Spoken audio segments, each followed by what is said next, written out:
Hello, everyone. Welcome back to the podcast, or welcome for the very first time if you're brand new. My name is Vivian, and on this podcast, I share a very holistic overview when it comes to hormone healing, healing from chronic illness, digestive issues, whatever you're dealing with. There's always going to be a root cause, and I'm always looking to share experts and guests and solo episodes to educate you more on some of these potential root causes or tools that can help support your healing. So today's episode is a classic example of that. I wanted to talk all about energy medicine. So we are made from energy, and working on our energy body whilst healing is a huge factor and is very commonly overlooked. So I was referred to Caroline, my guest Caroline Gruselle, by a client because she was looking into more of these therapies to support her own health. I was helping with the nutrition stuff, the supplements, the detox protocols. But she was like, I think you and Caroline would get on really well, and I would love for you to interview her on the podcast to go deep into the subject of Reiki. So that's what we're doing today on the episode. We cover Caroline's journey into energy medicine. She started off as a lawyer, and now she's very spiritual and holistic, which I absolutely love. And she discovered this after having 3 children. So she realized that her previous job and career was just too fast-paced, too stressful, and it just wasn't serving her. So now she works in a completely different way, and you can tell that it really lights her up. We discuss what Reiki is and how it works, and if anyone can use Reiki. The answer is yes, and it can also be used distance. So you don't even have to be in the same room as someone to get this support. We also discuss extra tools that she uses, so crystals and also essential oils, and how that can help us to heal and how they all kind of tie in together. We talk about the chakra system, signs of imbalance of each. I share one of my experiences with Reiki after going into it completely unaware of the benefits, really. I just kind of heard the term and found someone nearby. And after that first session, I was hooked, and I've been several times since, and I'm actually going to book in for another call soon because I was re-inspired by today's podcast episode. So before we get into it, I'll just share a little bit more about Caroline. She does go into her journey more in the episode, but as an overview, Caroline is a Reiki practitioner, also specialising in crystal healing, mindfulness, meditation, and is also currently studying Advanced Aromatherapy and Massage. She got into these alternative therapies around 10 years ago to aid her health and her pregnancies, and as a way to take care of herself and her family more holistically. She started her career as a lawyer, and then after having her 3 children, she trained in Reiki and made a complete career switch in 2020, 2 weeks before lockdown. So then she discusses what she did next, and she's finally up and running, and has a successful practice now. I'll put all of her links in the episode show notes, and I hope you enjoy this episode with Caroline Gruselle. Hello, Caroline. Welcome to the Hormones in Harmony podcast. Hello, thank you for having me today. I'm very excited to chat with you. I was actually referred to you by one of my clients, which I always love. So Lily, yes. Shout out to Lily if she's listening. Yes. She had been working with me for a while, had pretty good success, and then she's kind of gone off onto her own, and she's always been exploring the spiritual energy side of things because she knew that was contributing to her symptoms, which it is for pretty much everyone. There's always an aspect of physical imbalances and mental, emotional, spiritual aspects. So she messaged me. She was like, I've just been working with Caroline. We've done some Reiki. I think she was training in Reiki now as well. Yeah, she came to me for Reiki level 1 training. And we kind of got talking about, as you do, sort of things around energy and that sort of thing. And then she said, oh, would you like to be on a podcast talking about all this kind of thing? And I'm like, yeah, I would love to do that. Yeah, she messaged us, she connected us up on email, and it's like, this sounds perfect. And I always love getting recommendations from clients, and so I'm usually the one go to this person, follow this person, and then when people bring it to me, I always love that. So yeah, thank you to her for connecting us. And I don't know much about your story, obviously. But before we get into what is Reiki, what is energy work and crystal healing, I just want to know a little bit more about you. So if you could share your story, we would love that, just to let us know where you came from, why you got into this work, why you're so passionate. Yeah. So I came to this quite late. on. So I originally went down the legal career path. So I studied law at university, and I went on to law school, and then did a training contract, and then worked in the city, which was obviously a very sort of highly stressful job. And I got to partner level, and then decided to start my family, and stepped out of the law to have my family. Not quite sure kind of where I was going to go with it all, but just taking that break. And then it was after, I've got 3 girls, so they're ranging from teenagers down to 12.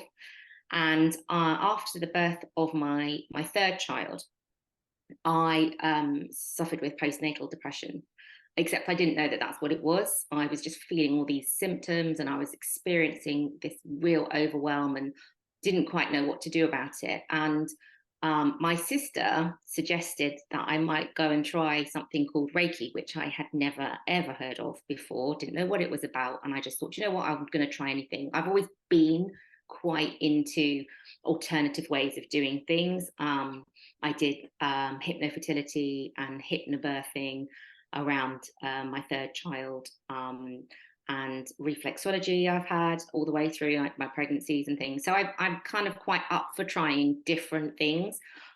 So I went along for my first Reiki treatment on myself, and I came away, and it was like nothing I'd ever had before, never experienced. I was like, wow, what on earth has just gone on there? That was so many things kind of going through my head, and I was like, right, I'm just gonna see where this goes.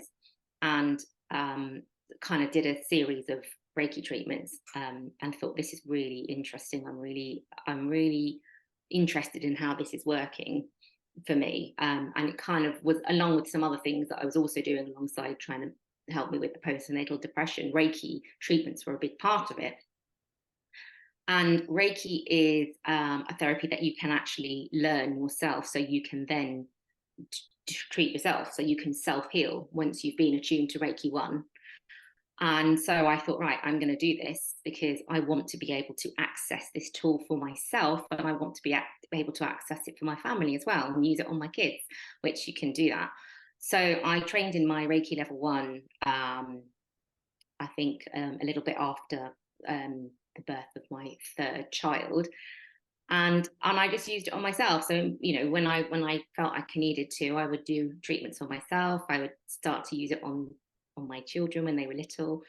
And then I thought, right, I want to take this to the next level. So I'm going to do my Reiki 2. So I trained in Reiki 2 level, which then allows you to start your own Reiki practice.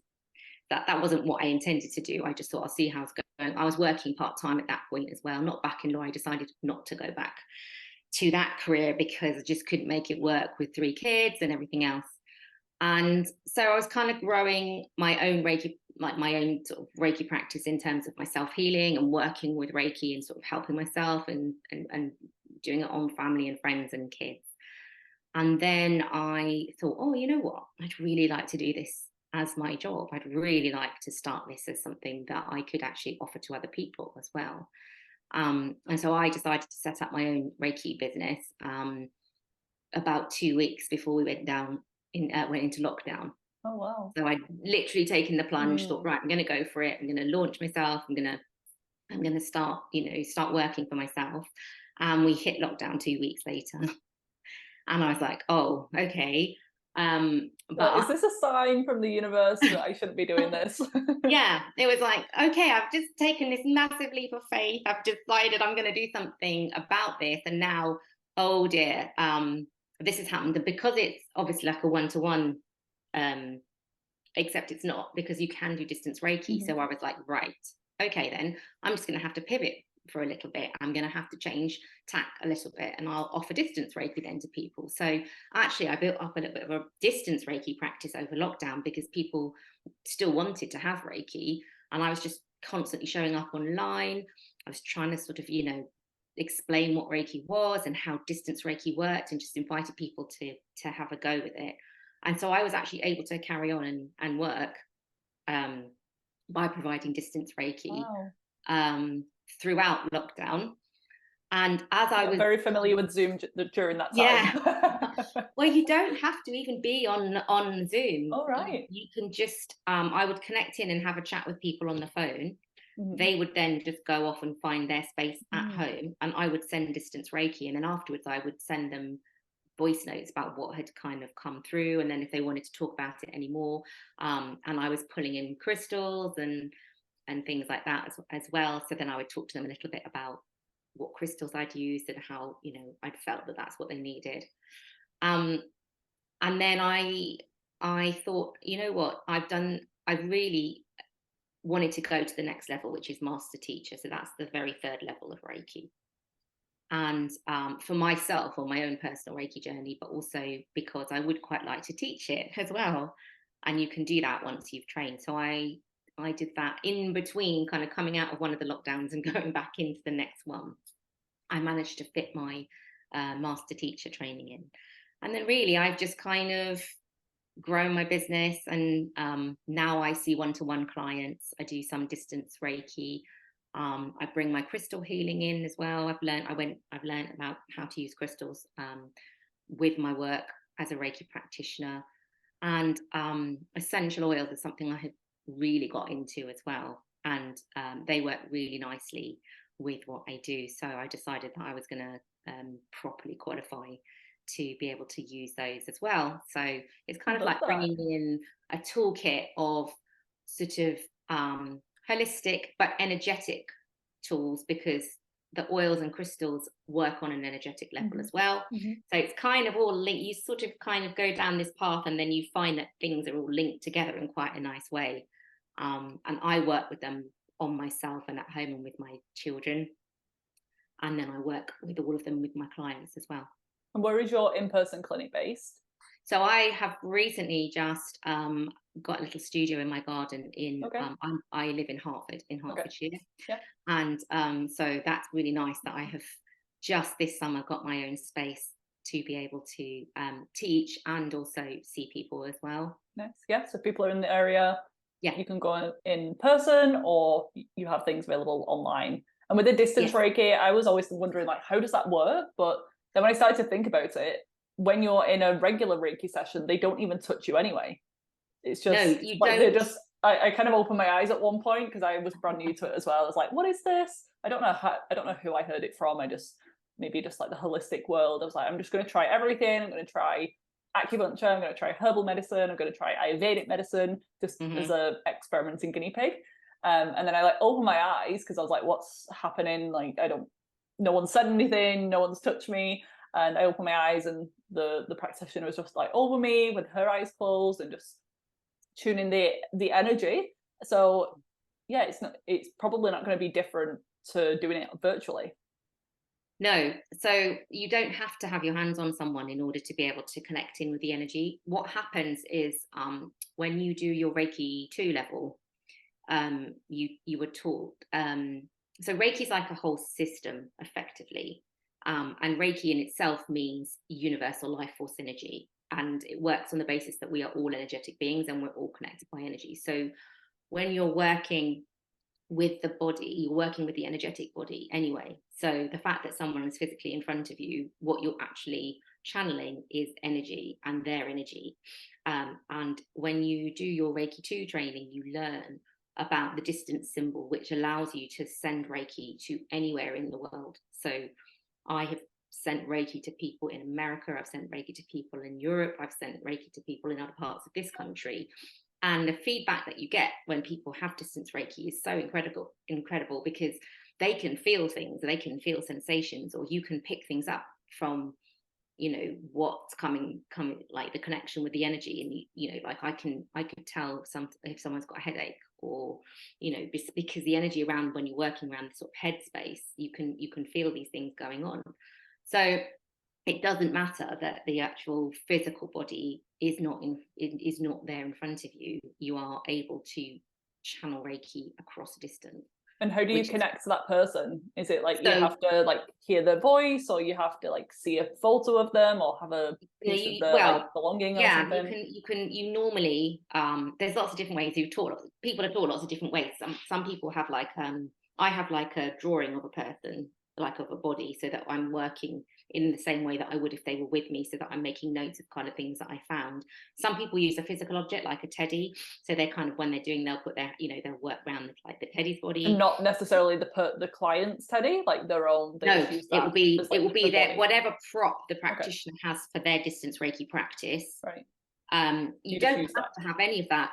The distance symbol is something you learn which connects you in. So you are taught it, you're taught how to connect in, you sort of prepare, and then you will send the Reiki, and then you would just do it as if you were actually treating someone. So you work through the different chakra points, you'll kind of work around and sort of pick up energetic things happening to them. It depends. Every person has a different way of practicing Reiki, and every experience that you have with Reiki. So even if you had several Reiki sessions, you will probably find each one is different, just because it depends on what's happening for you at the time with, going on in life, or maybe things, lots of people have things stored up from the past that kind of get stuck somewhere in the body, because we work with the energy body. So we work with the chakras, which, if people don't know what they are, I'll just quickly explain. They are like the energy centers of the body, and we have seven main ones. There are lots of different ones, but the seven main ones run sort of down the body, and they all relate to a physical, emotional, and spiritual part of the body. So sometimes if we're experiencing symptoms somewhere in our body, it could be because the energy of that chakra might be blocked or stuck. And as a practitioner, what we do is we're channeling energy to put that person into a deep state of relaxation, which activates the body's natural healing process. So you are there open to receiving energy, and then you kind of work through each chakra point, and you kind of looking to see if maybe something's stuck or blocked, or there might be something going on for them around a certain part of their body. And usually the client will either feel that, or will feel like a release happening, or something happening to them. Not always. Sometimes people will just lie there and not feel anything, but most often people will feel something releasing, or tingling, or some heat. Quite often people will feel the hand positions, even if you're not actually touching someone. A lot of people will say, gosh, I could really feel heat on that part, even though I knew your hands weren't on me. And What it's do you very, what do you experience as a practitioner? Do you have like does it tie into clairvoyance, is it sentient, or do you I get a think message or a feeling? I think that is quite personal for every practitioner, but you can't help but be slightly more tuned in, because every time that you go through, when you've done Reiki level 1, 2, and 3, you've raised your vibration as well. So you're much more susceptible to sort of perhaps feeling. So sometimes I can physically feel what somebody might be feeling, like, so either an emotion, or I'll feel something in my body which I know is not mine. Um, and quite often I can see the colours as well. Sometimes I will strongly see a chakra colour when I'm working. That's come over practice. That's kind of come with experience and doing a lot of Reiki, and now seeing a lot of people, and sort of trusting in what I'm feeling when I'm doing the practice, as much as just allowing the Reiki to be channeled as well. So do you think this is like available to everyone? Because I always used to think that people are born with these psychic or spiritual gifts, and that they see ghosts or spirits as a child, and then they're the type of person who gets into this type of work. But do you feel like anyone could be trained potentially and to do this? Yeah, so anyone can be attuned to Reiki. You just have to be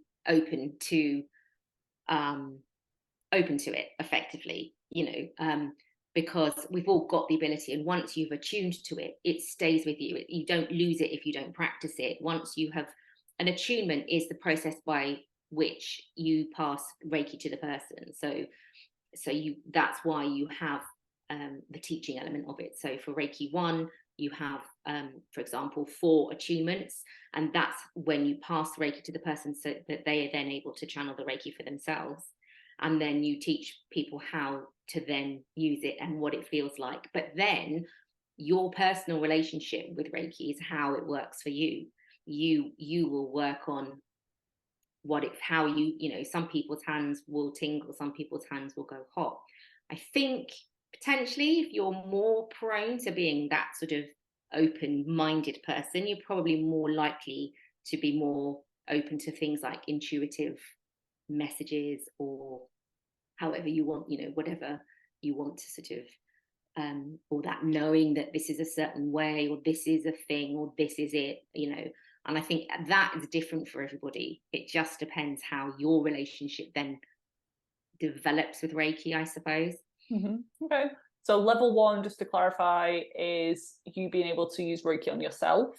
So someone's attuned you. Yeah, and other members of your family and pets as well. You can use it on your pets. So you're literally sort of at the beginner's level. So you can channel it, and then you can just place your hands on or off, or you can intend to send, you know, give Reiki to people.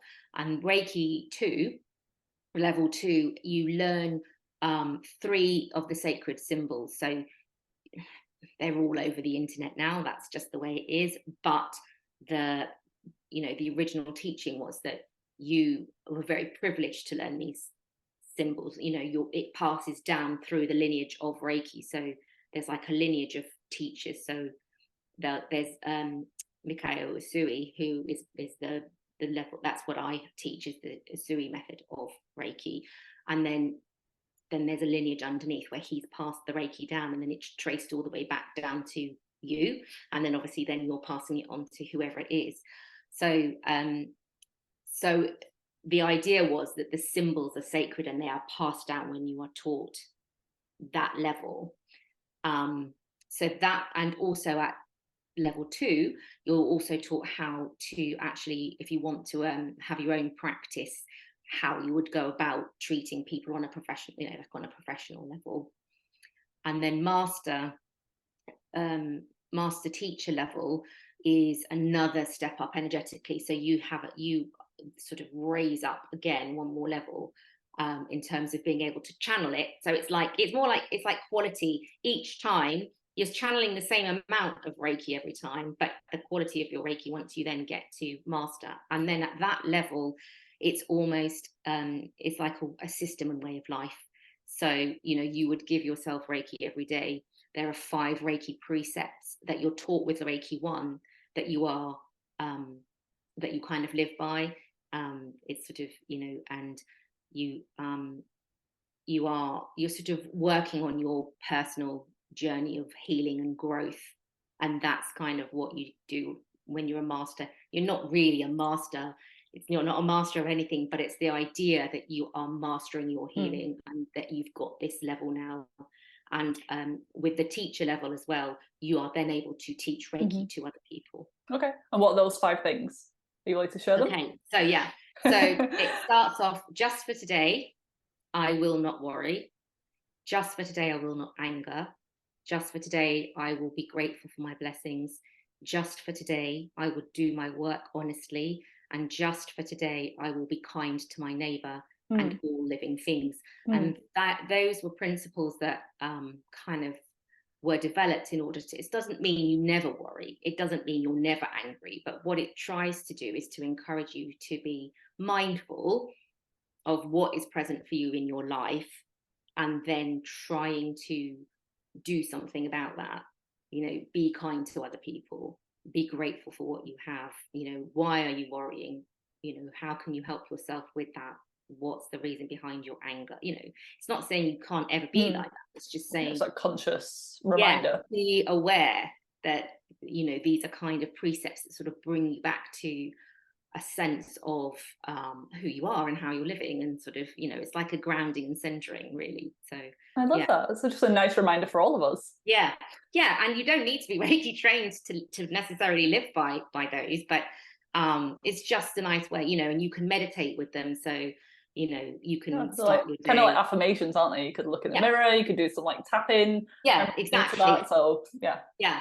So use it so you however you can bring wish. them in, you know, into your practice, or you can do some self Reiki, and you could just be chanting the precepts whilst you are giving yourself Reiki as well. So yeah, it's like a system really.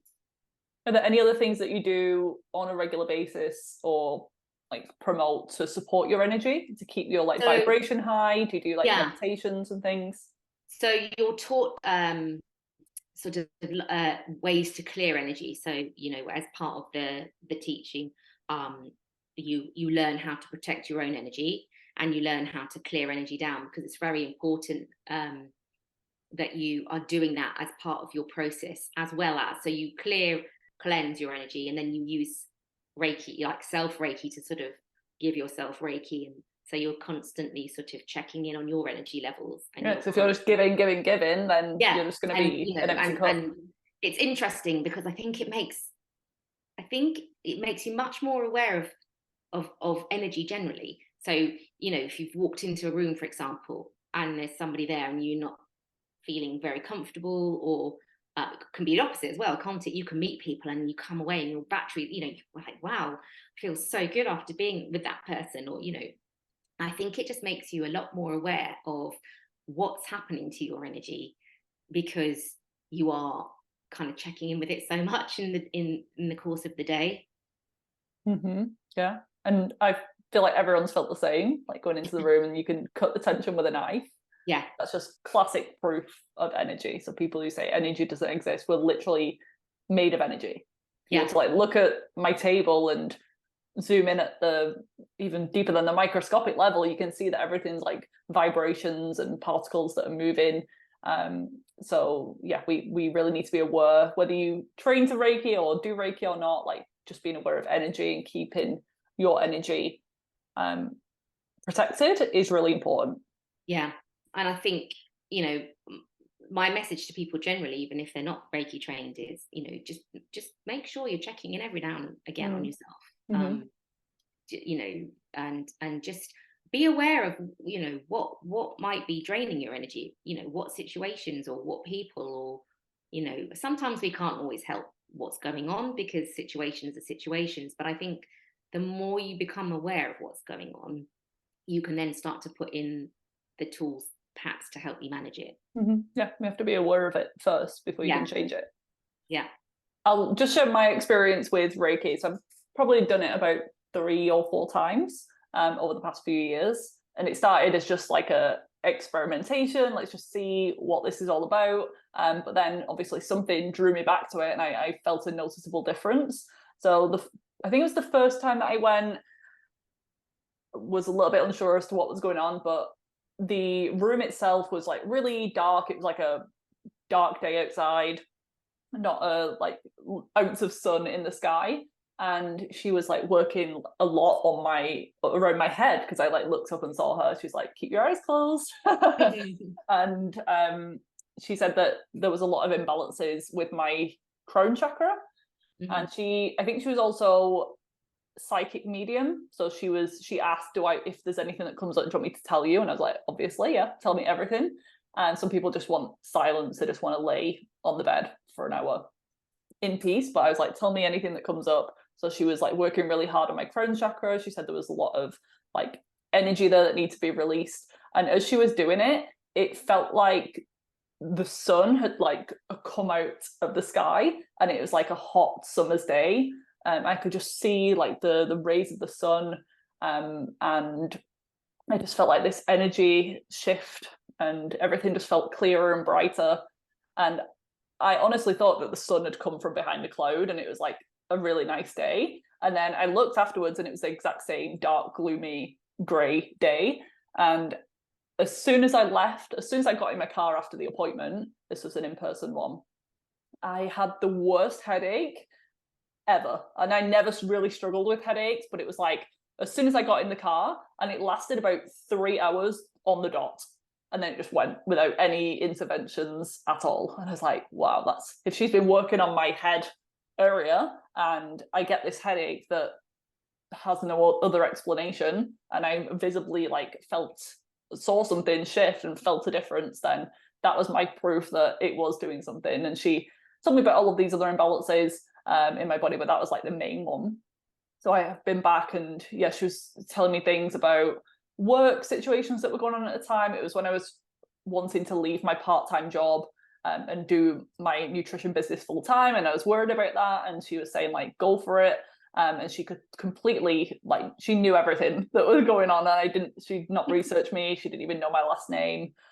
So yeah, really powerful stuff. So that was my experience. And I just showed the Crohn's chakra and how it can be linked to things like headaches. But I would love for us to go through, if you want to go through all of them, or just some of the main ones that you see imbalanced, and maybe some symptoms of imbalance in that area, and what someone might be experiencing, or what they could benefit from if that was released.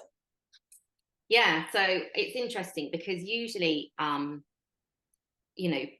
people just think that, so Reiki is like a holistic treatment. So it treats everything. And quite often I have people who have come in for a treatment thinking that they are coming for something, and then it's actually been an experience for something completely different that has, like, they start processing the grief or the trauma while they're in your little clinic. Something else is there and has been released or brought up as a result.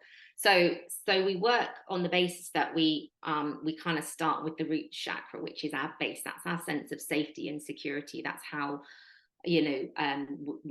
that's related to sort of like the lower organs of the body. So if we have like issues with like going to the toilet and things like that, it's normally because we'll have got an unbalanced or blocked root chakra. Even a lot of the listeners will have a lot of menstrual, pelvic issues, period problems, fertility stuff. That's to do with your sacral chakra. Sacral, okay. Yeah, so that's the chakra that's the next one up. Okay. So you think about so in our body, the roots kind of sits really at the very, like at the base, like the coccyx.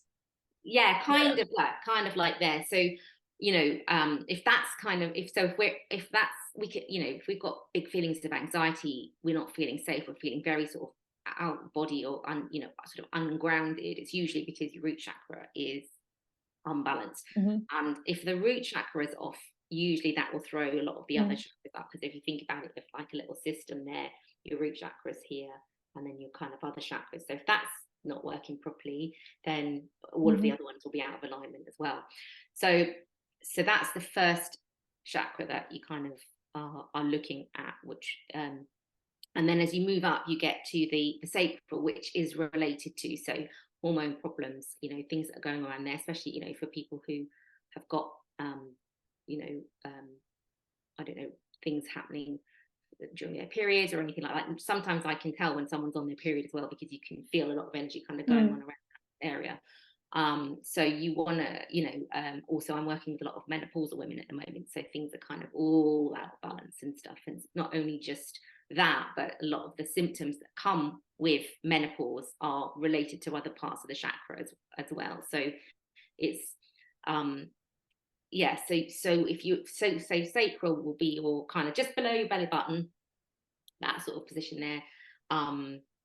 That has all kinds, if it's not just the physical things that can happen, that's where you're kind of like, it's like your passion, your creativity, your sort of joy for life kind of wants to come from there, sort of. So sometimes if you're feeling a bit low or whatever like that, you can have the sacral chakra perhaps not quite in balance.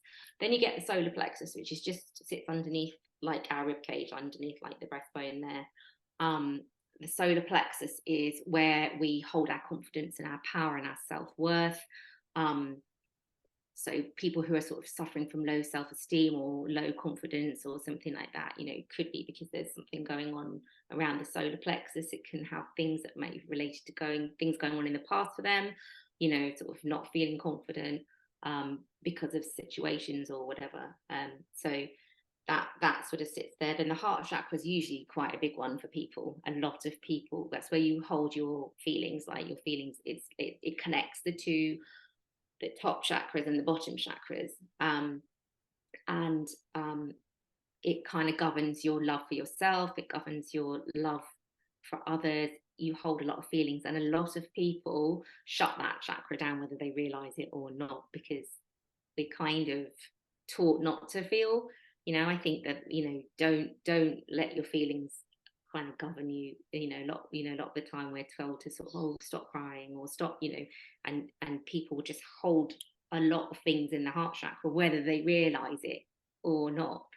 So that's usually quite a lot of people usually have things going on around that space, even if they don't really realize it. The next one is the throat chakra. Again, that's quite a big one for a lot of people, because that's speaking our truth, that's our voice, that's being heard, that is speaking up when you're in a situation. And if a lot of people have not been able to talk about things, or are not able to express themselves, then quite often the throat chakra will be blocked, or there'll be things kind of going on physically for them, like coughing or persistent cough or sore throat or something. Thyroid issues, I see that all the time. Thyroid issues, it's like the body's talking to you all the time. It's just that we don't always take the time to listen to it, or we're not aware that that's what's kind of happening. So sometimes, you can get a physical symptom relating to a chakra if there's something going on there, although it might not necessarily be a physical symptom. It might just be it's manifesting as a physical symptom because you haven't processed or dealt with whatever the underlying emotional side of things are. So you can, so for example, somebody with a blocked throat chakra would maybe get lots of sore throats or coughs or whatever. Then we have the third eye chakra, which is kind of here.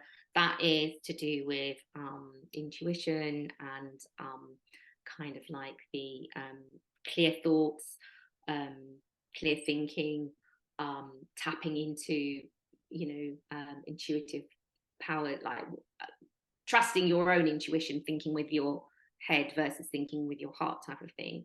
And then we have got the crown chakra, which is like our connection to the higher, whatever is your higher, whatever that might be.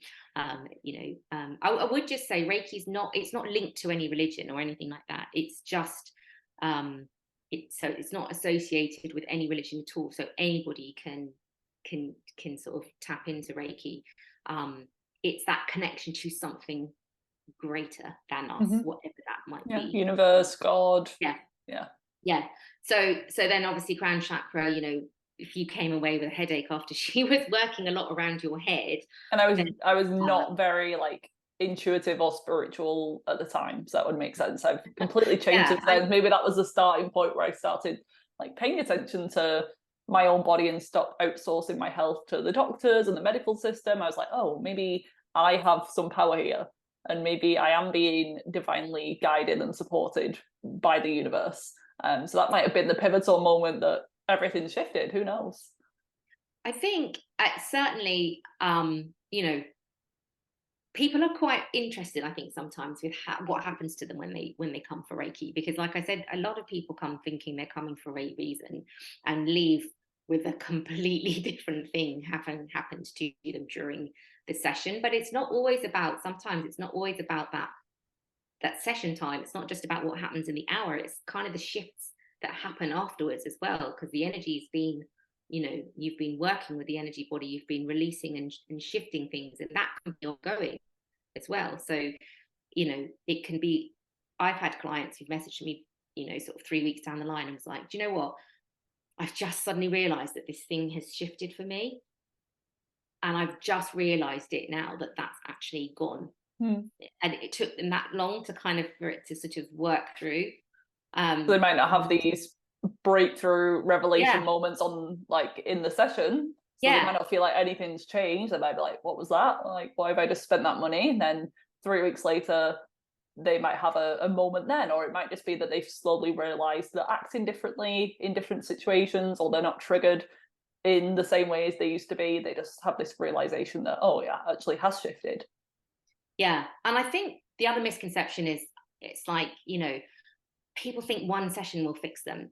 I've had people come like, right, if you could just fix me in this hour. And I'm like, okay. You wouldn't go to improve your physical health by one visit to the gym and thinking that's it, I'm done.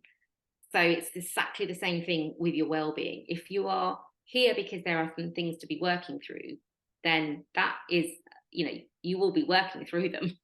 That's going to take more than 1 hour on, you know, of Reiki. That's going to involve Reiki plus you doing things outside as well and looking at your overall lifestyle and working through some steps and things to kind of help manage that. You know, it's not a silver bullet fix by any means, but what it does do, I think, is start you on that journey of a slightly more awareness of what is actually happening for you in your body. And what are some other ways what is like the homework that you'd give your clients? Would it be to like meditate every day, or to do a journaling practice? It depends, because it depends again what's come up like with the chakras. So for example, if someone is I've got a client who was working through grief but anger as well, and she couldn't express the anger to the person because she couldn't. So I said to her, okay, how about trying some journaling? How about writing a letter? How about allowing that to come out, but in a way that allows it to come out? But if you don't directly want to speak to the person, perhaps you could write a letter, or perhaps you could journal a little bit around what you're feeling with this kind of anger and the grief and everything else. And she did go away and she worked on, you know, she said, oh, that's actually really helping me to kind of write about it, because I can't speak it out. Yep. And you know, if someone's working on, I don't know, if people feeling a little bit off balance or ungrounded, you know, like it's about connecting back in. It's about making sure that every day you are doing something that does actually ground and center you. So go outside, get into some nature, go for a walk, be mindful when you're doing your activities. Don't just make yourself a really quick cup of tea. Actually, maybe sit down for 5 minutes, think about the warmth of the mug, think about actually the process of drinking and just taking that rest time. Because, you know, if you're so busy all the time that you don't actually take time to then be still, sometimes, you know, people are running on a lot of energy. And sometimes my advice is you might just need to slow down a little bit, because your body's clearly saying, I can't sustain this, you know, I need, you know, it's not bad to rest. It's not, you know, we need to rest. We need to, you know, meditation is a way of being, but it's not for everybody. You know, it's like a practice. You need to find what works for you as well. Some people don't want to sit there and just, I like to listen to music, because I find it much easier to tune in to song, and then I can just do myself Reiki, and I've got like a little playlist that I play, and I kind of, you can do walking meditation, you can listen to guided meditation, and then you just practice it. You practice and you try again and you try again and you try again, and suddenly one day you realize, actually, oh, I've actually just managed to do half an hour or something, whereas I couldn't even do 1 minute. You know. Yeah, I'm the same. I thought that meditation wasn't for me for so long, so I was trying to sit there in the cross-legged position in complete silence and have no thoughts. I'm like, I can't do this, I'm not good at it, so let's try something else. But I actually found that listening to a guided meditation, or even just like a nice like track in the background, really just helps me to calm my brain. And maybe instead of trying to like not have any thoughts, I do some visualization or some affirmations or gratitude at the same time. Yeah, because it's actually whatever will work. You're not trying to sit there with no, that would be totally unrealistic to sit there and think you're not going to think about anything. What you're trying to do is quieten down the body, quieten down the mind, and acknowledge that things are going to come, but you just let them come and drift through, and then you go back to your practice, and then you find kind of over time that actually the length of time between thoughts might increase, because actually you can just sit in a little bit of a state of just calmness and stillness, but you've kind of trained yourself. But that's what people want. They want you, this is the harder work, isn't it, to like really go inwards and really like tune into what's happening in your brain and what these deeper wounds are that you have, and start to like bring them up a little bit to heal them. And people, that's why it's so much easier for them to just like come to you or me, like, okay, an hour of your time, like let's fix my chronic health issues in that time. Yeah. And then you tell them to like go meditate and slow down, and they're like, no, can I just like take a supplement, or can you just use your healing hands and can you do it for me? Yeah. And a lot of the time I have to, I talk about this quite a lot. I'm not the healer. You are. I am allowing the space. I'm holding that space for you. I'm here you're in a safe space, because a lot of people will talk about things that are going on for them. So, it's about the whole thing going on for the person. It's not just that 1 hour. It's about kind of looking at the whole picture for them. And some people just want to come and have an hour and that's it. But, when you start to build a relationship with a client, especially if they're working on something that's quite significant, it's really nice to sort of see that progression happen as they're doing the work as well. And you're basically guiding and helping and supporting them on their healing journey, using all these different tools that you have, that you're trying to show them. Maybe try this and see if it works for you. It's not, some of these things are not going to be for everyone, and that's fine. It's the same thing to my clients. Absolutely. Just try and see what works for you. Have a go. I can suggest this. I know this has worked for me, or I know this has worked for someone else. See if it might work for you. And it's just about trying all those different ways and bringing in your own toolkit to help you. Tapping back into the intuition again. Yeah. Listening to your body, listening to what you need, and then putting in place whatever that might be. Yeah, teaching them how to take care of themselves so that they don't have to rely on someone else. Like I say the same, I'll give you the plan, I'll be here if you need me, but my job long term is to help you heal yourself, and you to be able to navigate when things happen and know what supplements to take when it's cold and flu season, so that you don't have to keep relying on someone. So same thing. So how do you incorporate crystals and essential oils into your work? So I also trained in crystal healing as well. So it works so crystals will hold their own energetic vibration. So all the different crystals that you have around and you see around all carry their own qualities and their own energetic qualities. So when I do like a crystal healing, a crystal Reiki healing, I have these like flat disc crystals that I use, that I place on the chakras, and then I use work with the energy of the specific crystal on each chakra point, together with the Reiki as well. So it's just like a really nice way to add in another energetic tool. But they're like special crystals for like the sacral chakra and there's lots of different crystals that are associated with all of the different chakras. But usually, like for example, for the sacral chakra, for example, let's say carnelian. I've got it on my bracelet, a little bit like that. Sorry for those people who can't see it. It's like an orangey coloured crystal. It's called carnelian. Is a crystal that works really well with balancing hormones in the female reproductive system. And I wear it because I'm perimenopausal, and I kind of want to work with sort of like the crystal energy around that. So lots of things like, I don't know, amethyst, which is a really nice calming crystal. You can use that for like sleep, helping you with sleep. You can place it on the third eye. It works with the third eye chakra.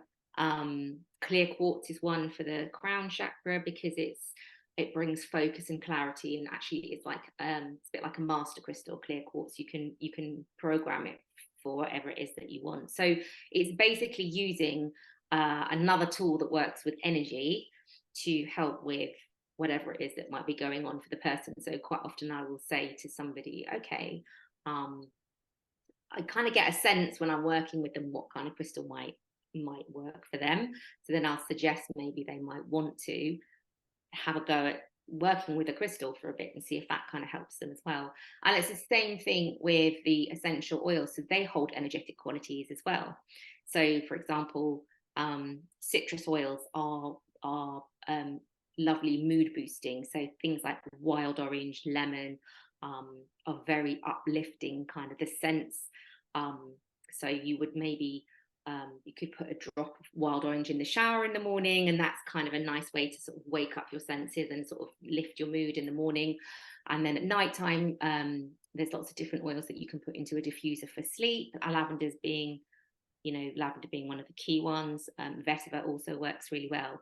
And it's just about working with the energy of the essential oil. And what I'm learning now, what I'm studying with the advanced aromatherapy, is how the qualities of the oil will work with certain emotional and physical symptoms that somebody might come with, which, obviously goes really nicely with what I do.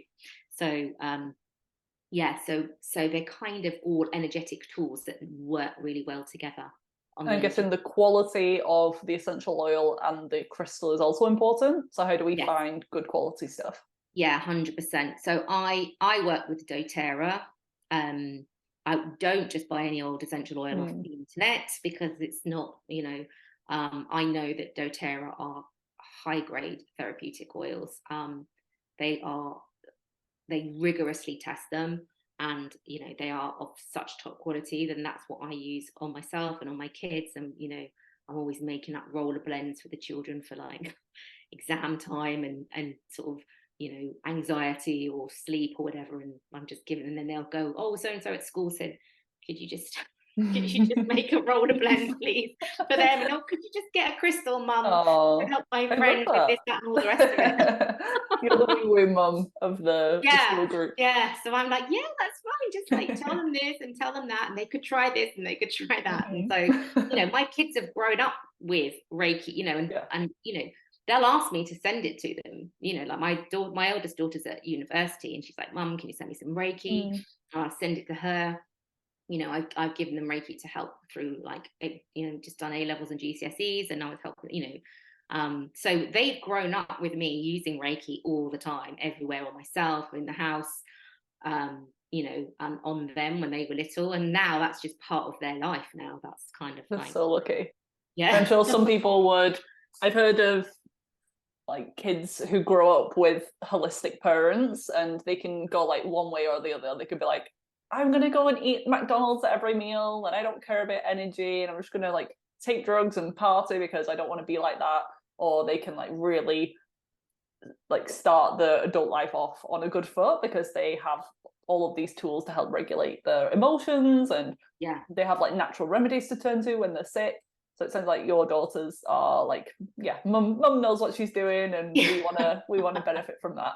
Yeah, and I'm trying to teach them about, you listen to your body. Whereabouts is that emotion? Where are you feeling that anxiety? Where is it that you're, let's think about that. Okay, that's that. So we need to think about, here's some things that we can do, or or then I know also where I can send Reiki to them as well. So it's about teaching them to sort of take a little bit of responsibility and control as well over managing things that I think sometimes, especially young kids, don't always understand, that what they're feeling might be anxiety or worry, and being able to vocalize it and talk about it, and then try and help them with ways that perhaps they can manage it, I think is really important. I was talking to my boyfriend about this the other day, because I work with so many clients, and they tell me that some of them have had really like traumatic childhoods, and maybe now they're dealing with a lot of digestive issues, and they said that they've always had it for as long as they've known. They've always had chronic constipation or gas or bloating, and they said they didn't know at the time it was stress related or anxiety. They just were told or believed that they had a nervous stomach, or they worried a lot, or they were just like really tense and shy. And I just couldn't relate to that at all. So I was talking to my boyfriend. I'm like, can you believe that there's kids who have like anxiety? I just never felt that until I was, I think maybe in like year 9, when I was doing exams. That maybe came up a little bit, but there are some people out there who I was obviously fortunate enough to have a good childhood where I didn't feel stress, or at least I don't remember ever feeling stress. But there are some people out there who that's just their day-to-day constant. That's their normal, isn't it? Yeah, that's really eye-opening to think that a lot of people don't have these tools and these resources to help them. Like, if only they knew that they could like give themselves energy, or they could just like release their emotions through singing or dancing or journaling at the time, or just expressing it through chatting to someone about it. But people are just And there's told so many either more, that just to things suppress it coming down. through now. Art therapy. So, using art and drawing to kind of work through emotions. There's a lot of things coming through now in the somatic movement, and that being really powerful to kind of shift and move things that might be going on for people. So I think it's and I think this younger generation is a lot more open, I think, a little bit to sort of maybe trying something that might be slightly different to the norm. Actually, I'll give this a go. Maybe this might work, and I think that's great. I think, like I said, you might try something and it's not for you. That's fine. Keep trying, keep going, keep looking at all these hugely different things that you can go out there and try out to see what helps you manage. Look at the whole thing that's going on for you. It's about looking, how are you sleeping? What are you eating? What's your lifestyle like? Is there a lot of stress in your life? All these things that people just, I don't know, I think don't realize are contributing a lot of the time to their health. You have to look at the whole picture. Mm-hmm. And you constantly have to work on it. It's not like you can't just do it for 5 minutes and then okay, I've done that, that's great, now why am I feeling better? Health is a journey, not a destination. And even if you like improve your current symptoms, because we're bombarded by so many stresses in life and environmental toxins, we have to keep working on our health long term. Maybe not, you don't have to be as strict or like diligent with certain things. You don't have to maybe do your 5 like meditation practices every morning to keep your nervous system calm long term, but you're definitely going to have to do something and have that personal responsibility. And it doesn't have to be so overwhelming as well. The other thing I say to people is just start something small. Just start with a small thing, just bring something in, see if you like it or not. If you like it, try and do a little bit every day. Then once you've kind of got that as part of your routine, then maybe look at what else you could do and try something else and bring that in. And then what you're doing is you're building a wellbeing toolkit for you. So you have got these things that you can pick on as and when you need them. And sometimes something might work for a bit and then it might not. And then you need to reassess what's going in that toolkit. And it's just about working through and being consistent and not making it an overwhelming thing to look after yourself either, because then people get really stressed out, like, oh, I haven't done my 30 minutes of meditation today, and oh my god, that's, and it's like, no, it's obviously not helping. Just being stressed about managing your stress. It's just about resetting and come back to it. Okay, this wasn't such a great week with food, or this wasn't such a great week with sleep. Okay, that's fine, let me try again. I'll just keep going back to it and we'll have another go. You just kind of keep bringing yourself back to an awareness and keep bringing yourself back to just trying out the different things until you find something that, or you get to a level where actually this is working for now, so we'll go with that for a bit. It's much better than beating yourself up every day. It does become habitual over time, doesn't it? Like the more that you do it, it just becomes part of your routine. But also not being afraid to switch up your routine if you've got into a little bit of a slump with certain things, or it's not working as well, like you said. Just trying something else. There's so many tools and resources that we have now, and a lot of these are free, aren't they? Like you can do checking in with your body, the journaling, going out into nature, grounding your feet, so many basic things, and they're often the things that make the biggest difference. And breath is one of the key ones. It's free. Some of the just actually properly breathing, or bringing in a breathing technique to help you around an anxious moment, or to just manage generally something that's going on for you. It's an accessible tool, it's free, and there's so many things online now that will teach you some simple practices that don't make it a big onerous thing to just switch on if you need to. And it is about bringing like you said, it doesn't have to be something very difficult or expensive. The breath can be one of the fastest ways to calm your nervous system, I always say. So instead of like turning to supplements again, or thinking that you have to take a medication or anything, like just try and calm your anxiety with your breath, and you'll be surprised. Because if there really was danger, in the environment, you wouldn't be able to breathe those long, slow, deep breaths. You would be breathing like shallow, rapidly. So yeah, the breath. Even when you said that, I was like, just sat back and fixed my posture and took a nice deep breath, because it's just a huge thing that people are struggling with unknowingly a lot of the time. Sometimes you just catch yourself when you're holding your breath, or you're all tense and tight. So you can just actively check in once an hour. Maybe when you go to the bathroom, if you're at a red traffic light on your way to work, just use those little moments throughout the day as like a check-in. You know, like when you're making yourself a drink, like a cup of tea or something, you know, just okay, what's my energy doing? How am I feeling? What's happening with my body right now? What do I need to do today that might just sort of help manage whatever it is that's come up? Love that. Yeah. Actionable, simple, easy to do. Amazing. So I always end up, Caroline, with a few questions for you personally. So we're going to go into those now. The first one is, what's something that you're into lately? So it could be on the same lines of holistic health. It could be something completely random, a new product that you bought, a new series that you're watching on TV. I actually just started, my friend is teaching me crocheting. Oh, right. Yeah, cool. My mum's gotten into that. I've only done one session with her so far, and I found it a little bit like, oh, this is actually a bit more complicated than I thought. But it's quite good, because it makes you have to really think about what you're doing, and then it's just like a bit of a meditative kind of process. And so so I'm trying to do things that I haven't done before, and so the brain training. I think I've got one tiny little bit. It might become a scarf by Christmas. Who knows? Hopefully it will become something. The next one is a book recommendation. It can be something to do with crystals or Reiki, or a fiction book that you like to read to calm down your mind.